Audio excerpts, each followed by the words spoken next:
Leitura do Livro dos Espíritos. Introdução, item 12.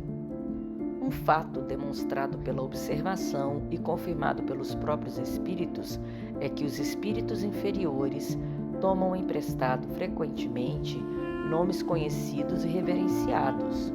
Quem, pois, pode nos assegurar que aqueles que dizem ter sido, por exemplo, Sócrates, Júlio César, Carlos Magno, Fenelon, Napoleão, Washington, etc., tenha realmente assinado esses personagens? Essa dúvida existe entre muitos adeptos fervorosos da doutrina espírita. Eles admitem a intervenção e a manifestação dos espíritos, mas se perguntam qual o controle que se pode ter de sua identidade. Esse controle é, com efeito, bastante difícil de se estabelecer. Se ele não pode ser de maneira bastante autêntica, como por um ato de estado civil, pode-o ao menos por presunção depois de certos indícios.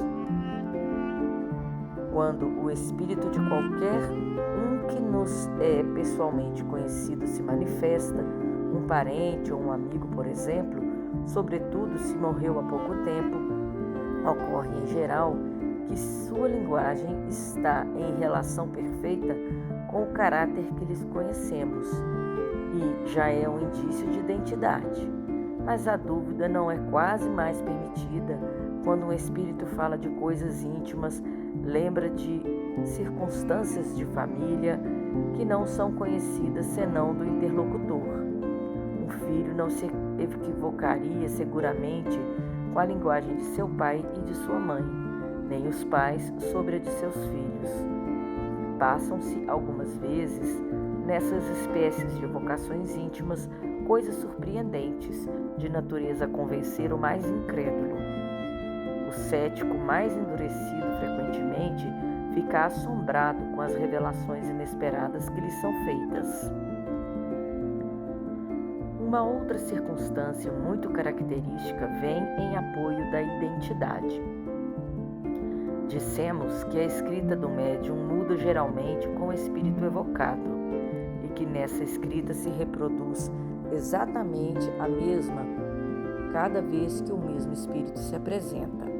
Tem-se constatado muitas vezes que para as pessoas mortas há pouco tempo, essa escrita tem uma semelhança marcante com a de a pessoa em sua vida. Tem-se visto assinaturas de uma exatidão perfeita. Estamos, de resto, longe de dar esse fato como uma regra e, sobretudo, como constante, mencionamo-lo como uma coisa digna de nota. Só os espíritos que atingiram um certo grau de depuração estão libertos de toda influência corporal, mas, quando não estão completamente desmaterializados, é a expressão da qual se servem, eles conservam a maioria das ideias, das tendências e mesmo das manias que tinham sobre a terra. E é ainda esse um meio de reconhecimento, mas ele se encontra sobretudo numa multidão de fatos, de detalhes que só podem ser revelados por uma observação atenta e firme.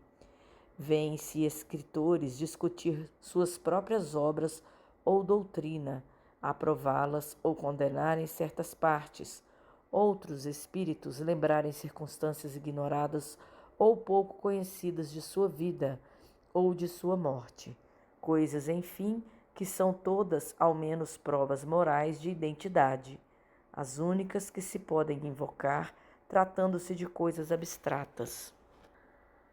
Se, pois, a identidade do espírito evocado pode ser, até certo ponto, estabelecida em alguns casos, não há razão para que não o seja em outros. E se não há para as pessoas cuja morte é mais antiga, os mesmos meios de controle, se tem sempre o da linguagem e do caráter, porque seguramente o espírito de um homem de bem não falará como de um perverso ou debochado. Quanto aos espíritos que se enfeitam com nomes respeitáveis, eles se traem pela sua linguagem e suas máximas. Aquele que se dissesse Fenelon ou, por exemplo, e que ofendesse, não fosse senão acidentalmente o bom senso e a moral, mostraria por isso a fraude. Se, ao contrário, os pensamentos que ele exprime são sempre puros, sem contradição e constantemente à altura do caráter de Fénelon, não há motivos para duvidar de sua identidade. De outro modo, seria preciso supor que um espírito que não prega senão o bem pode conscientemente empregar a mentira, e isso sem utilidade. A experiência nos ensina que os espíritos do mesmo grau, do mesmo caráter e animados dos mesmos sentimentos se reúnem em grupos e famílias.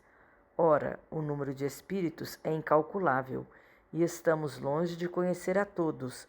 A maioria não tem mesmo nome para nós. Um espírito da categoria de Fénelon pode, pois, vir em seu lugar frequentemente, mesmo enviado por ele como mandatário. Ele se apresenta sob o seu nome porque lhe é idêntico e pode substituí-lo, e porque nos é preciso um nome para fixar as ideias. Mas que importa, em definitivo, que um espírito seja realmente ou não o de Fénelon? Do momento em que ele não diz senão coisas boas e que fala como teria dito o próprio Fénelon, é um bom espírito. O nome sob o qual se faz conhecer é indiferente e frequentemente não é senão um meio de fixar nossas ideias. Não seria o mesmo nas evocações íntimas, mas aí, como dissemos, a identidade pode ser estabelecida por provas de alguma forma patentes. De resto, é certo que a substituição dos espíritos pode dar lugar a uma multidão de enganos e que isso pode resultar em erros e frequentemente em mistificações. É essa uma dificuldade do espiritismo prático, mas não dissemos jamais que esta ciência era uma coisa fácil, nem que se podia aprendê-la brincando, não mais que nenhuma outra ciência. Não será demasiado repetir. Ela exige um estudo assíduo e frequentemente longo demais. Não podendo provocar os fatos, é preciso esperar que eles se apresentem e, no geral, eles são conduzidos por circunstâncias das quais nem ao menos se sonha.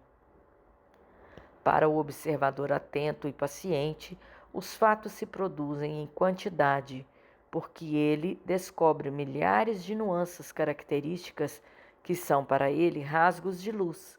Assim o é nas ciências vulgares, enquanto que o homem superficial não vê numa flor senão uma forma elegante.